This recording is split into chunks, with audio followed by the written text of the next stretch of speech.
हिमालय की बर्फीली चोटियों के पास एक घना रहस्यमय जंगल था।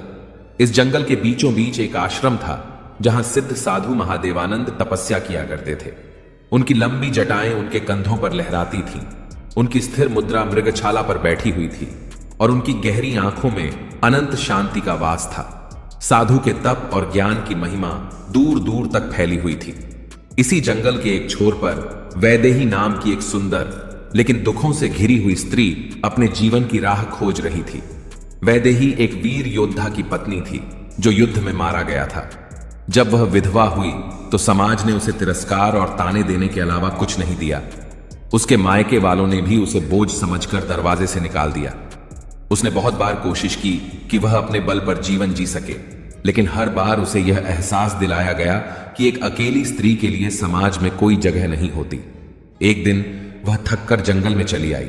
वह नहीं जानती थी कि उसका गंतव्य क्या है, लेकिन उसके भीतर एक अजीब सी शांति की तलाश थी। कई दिनों तक वह भटकती रही, भूख प्यास से बेहाल। अंततः एक दिन वह चलते चलते महादेवानंद के आश्रम तक पहुंच गई।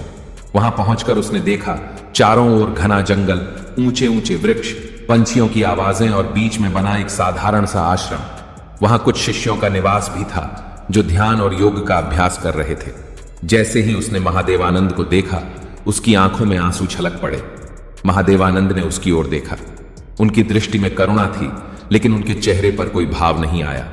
वैदेही उनके चरणों में गिर पड़ी और बोली, क्या स्त्री का जीवन अकेले दुख में ही बीतेगा?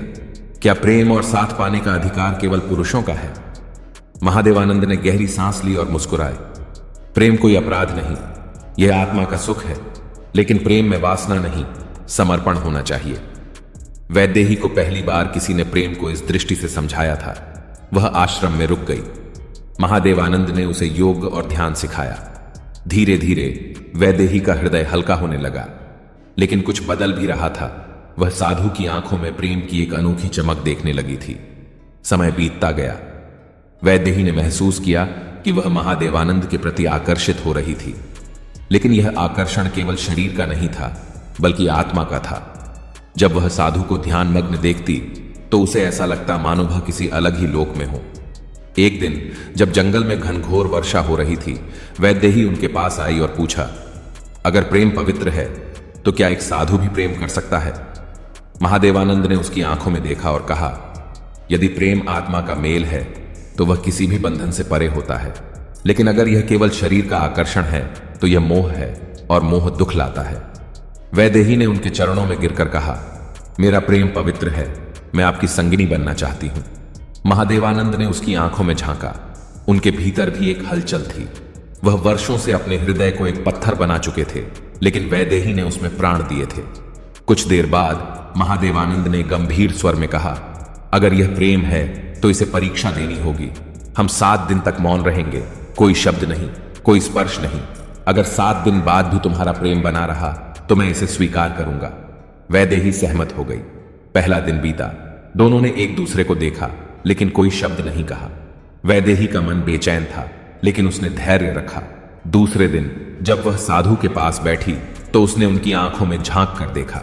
वहां प्रेम था, लेकिन एक शांति के साथ। तीसरे दिन वह फूलों की माला लेकर आई और उनके पास रख दी। महादेवानंद ने बस मुस्कुरा दिया, लेकिन कुछ कहा नहीं।